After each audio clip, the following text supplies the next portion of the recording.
Yeah, fall back too close, you ain't even know me. Trust my brothers from way back from the north.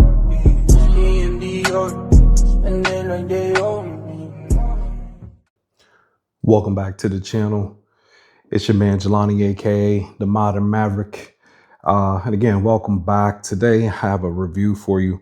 A couple weeks ago, I came to you with an unboxing of this boot here, the Futurity Rider by Ariat. I told you guys that I was going to go put this boot on foot for about 5 or 6 days, give it my average 10,000 to 12,000 steps per day for a full week, and then come back and tell you exactly what I thought about this boot.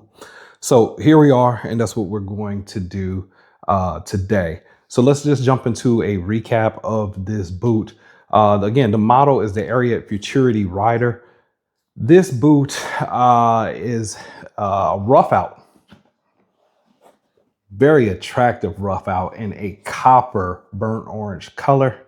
The shaft of this boot is a turquoise with a burnt orange stitch design in it. Extraordinarily attractive boot. The pull tabs are also rough out all the way up and around. The interior of this boot is calfskin leather all the way down. As talked about in the last video, put my hand in here and I pull out, it has a removable insole here, which I said is probably a medium grade weight. This provided a lot of cushion in the boot. And then at the bottom of the sole of the boot also is another layer of cushion or insole, which is secured to the sole of the boot by brass tacks through and through. This boot features a K toe. Now, I think originally in the unboxing video, I said that it was a snip toe. Little did I know that there was such thing as a K toe, and it is featured on this rider boot. The heel, this is a very high standing heel, 1.75 inches. They call this the Futurity heel. This heel is much higher than the traditional or the conventional 1.5 inch heel. And what that does, the 1.5 inch roper heel, and what that does is give you a slant in the boot, which was something that I'll talk about later, but I truly had to get used to that. Leather stack heel, rubber cap, and then the sole of the boot, which they call their tech step system, full leather, very good on grip. Again, the construction, full Goodyear welt single stitch around here, and the outsole is a resolable leather sole. So, you know, again, if ever in the future you wish to resole this boot, just take care of the rough out part and you're good to go. This boot, again, could last, you know, as long as you like it to. Let's jump into the on foot review. So I took this boot and I wore it through the airport because, as you guys know, I'm always on the go somewhere. And we actually went on vacation down to Cancun, Mexico. So I wore it around town. I wore it through the airport. I wore it throughout the resort a little bit just to make sure I hit the 10 to 12,000 steps a day. Over a 5-day period, I averaged around 11,000 steps a day. So I came in right at about 55,800 steps with this boot. And here's what I thought. This boot does exactly what a rider boot does. Again, that high 1.75 inch heel and the coupled with the K toe created for an incredible downward slope. And when you hit that K toe, my toes felt cramped. They just did. I'm a traditional 12D. These are a 12D. Not understanding how that slope was taking place. Maybe I should be an EE in these or a wide. I'm not sure. But when on foot, what I felt was this. I felt that my foot was sliding. And typically in boots, you know, you have that little bit of slide that you expect no matter what kind of cowboy boot you have on. But I literally felt like my toes were right here. And that was not good for me with the amount of walking that I do. So you may say to yourself, Jelani, well, these are not designed to be walking boots. These are designed to be rider boots. You're absolutely right. And therein, a lesson was learned for me, right? I'm not riding a bunch of horses all the time, every now and again. So if I'm wearing them for style, this probably isn't the boot for me. If I was someone who was on a horse, say, all day, or if I was a rodeo guy, this may be the boot for me. But for what I do, I had a very hard time riding, or excuse me, walking in this boot in just day-to-day life. Now, did the boot look good? Oh my God, yes. This burnt orange, and this is just one colorway of many that you can find in this boot. This burnt orange, and again, I'm in Texas, so we have, a thing for burnt orange, copper, whatever you want to call it. This is absolutely striking boot. As I was walking through the airport here in Houston and I got to our gate, I was asked twice, hey, who makes that boot? Where could I get it? Folks identify themselves as Longhorns and they want this boot. It's a strikingly beautiful boot, but as a walking boot, absolutely not. It just does not work for me. What was also comfortable about it, I like the shaft on this boot, 13 inches tall, all the way up pretty much to the bottom of my calf. And even under my jeans, it fit very well because, at the top of the shaft and around the necklace here, it wasn't extraordinarily wide. So I didn't feel like my legs were flapping in there. I got not necessarily a good hug, but a good fit. So with my boot sock, this was perfect. It wasn't necessarily imprinting on my jeans too much. And my jeans fell perfectly on the spur ledge back here. So again, for you guys who ride, this is a riding boot. The spur ledge is there and it is perfect. My jeans hit right there and I had no problem with any drag or anything like that. With regards to the ATS tech step technology that they speak about, which is the sole plus the insole within the boot, the comfort level as far as did my feet hurt or did they feel like I was stepping on just the bottom of the shoe or the floor directly itself? Absolutely not. It was very comfortable. It's just, I'm not accustomed to the slant of a rider boot. But as far as the stepping and the comfort of the shoe on the impact, I always give reference to say an on cloud sneaker. This was not that, but this was comfortable for what it was. So for there, I was pleased with it. I just learned from this boot that this one is not the one for me. So with that being the case, let's just jump right into the score. As you guys know, I do a 5-category score system on boots, starting with cost and value. Second is style and appearance, comfort and fit, quality of materials, and then durability. I'm on a 10-point must scale. And this score is rated with cost value being 30%, style and appearance 25%, comfort and fit 20%, quality of materials 15%, and then finally durability 10%. So let's just see how this boot scored out. So for Ariat's Futurity Rider, based on my experience with them over 1 week, a little over 10,000 steps per day, cost value. This boot is selling for $279.95. So let's just call it $280 on most websites. But I was able to find it much cheaper than that. And, I let ChatGPT and others do my search for me for best price on this boot. This boot is showing as low as $197 in some places, but with very limited sizes. I'm talking either the very small 8s or the very large 14, 15s. Again, I'm a 12D. So at $279.95, because I believe, what MSRP is what most of us would find this boot at. The cost value weighted at 30%, I gave it a 7. The boot does exactly what it's supposed to do. Is it a beautiful boot? Absolutely. It's a very pretty boot, but do I feel like it's some outstanding bang for the buck? No, I feel like it just came in, where it was supposed to be, but because it can be found on sale in a lot of places, I gave it a little more points than the par for the course 5. I gave it a 7 because on any given day, you probably can find a good deal on this boot. The next category, style and appearance, weighted at 25%. This is a absolutely gorgeous boot.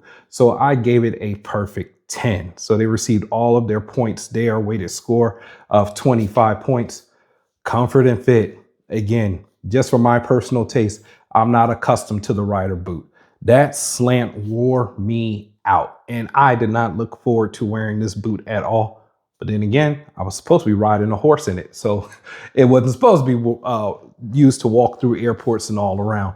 So, the boot did exactly what it was supposed to do. And based on that, the score would be a 5, par for the course. But I gave it a 7. And the reason I gave it a 7 is because of that tech step and that insole that they have there.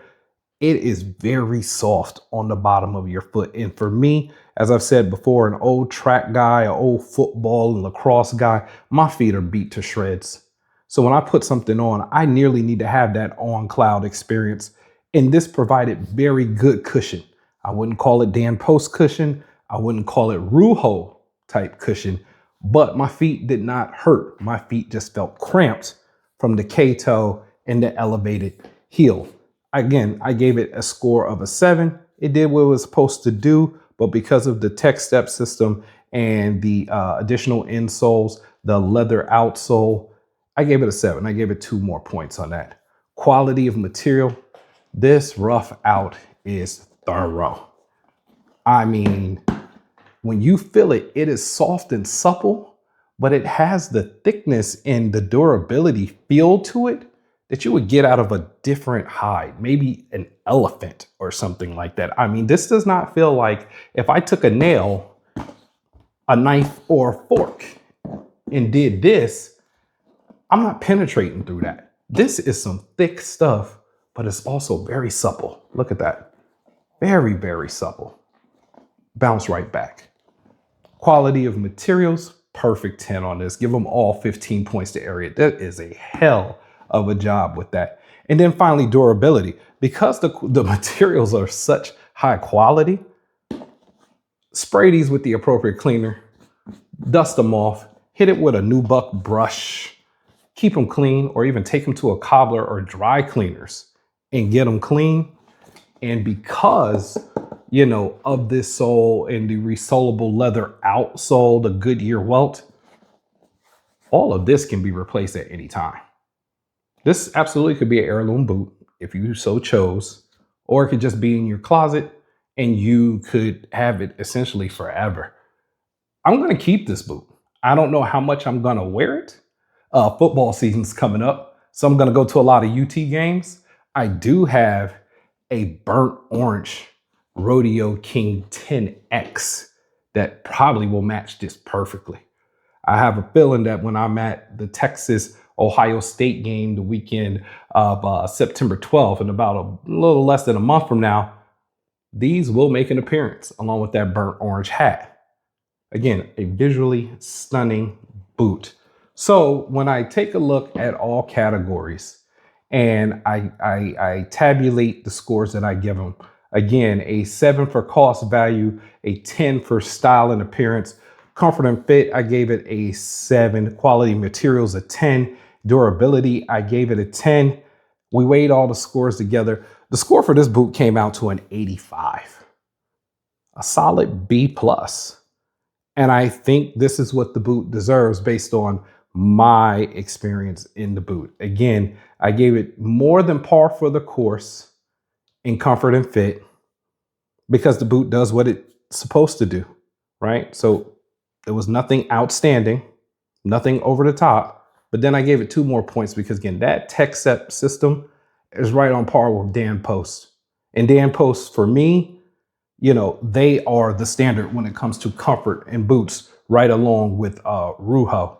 The other 7 cost value, $280 for this particular boot. To be very honest with you, Ruho has an amazing suede boot that they have on sale for just over $130 right now.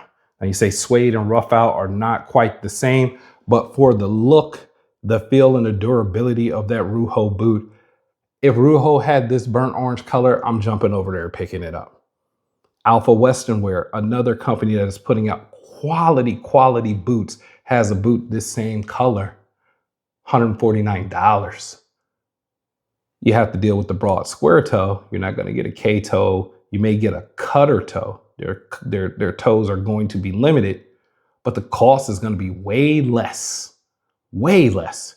The comfort the same, the durability likely the same. So I scored them at a 7 based on what else is out in the market, the appearance of the boots, the reputation for durability within those manufacturers. A good score, not necessarily a great score. So overall, an 85. So a B plus for this boot. If I was a rider, I absolutely would recommend this to someone. Ariat has a great reputation within the industry, and they put out a great product. This was a phenomenal find at the price that I found it at, but at MSRP, I can't say that $280 would make me run down to Boot Barn or wherever and grab this boot. So so a score of a 7. Overall score, again, 85. So my final thoughts: quality boot, visually stunning boot. The Futurity line of Ariat's boots have very high reputation, and I can absolutely see why. Take a look at the Showman or other specialties within that Purity range, and I'm sure you're going to find exactly what you're looking for, whether it be a rough out, a calfskin leather boot, or even an ostrich boot, which all fall within the Futurity line. This boot was fun to wear. It was something where I learned more about my style of boot that I would prefer to wear. And it's helping me be able to give better recommendations to folks based on, hey, what are your intentions with the boot? If you're not a rider, you probably don't want a rider boot. That's just the bottom line. It is not going to be comfortable on your foot. But if you have some horses, you want to be a bull rider, this is absolutely a boot that's going to have your foot in the best position for success and also give you durability to go, the distance.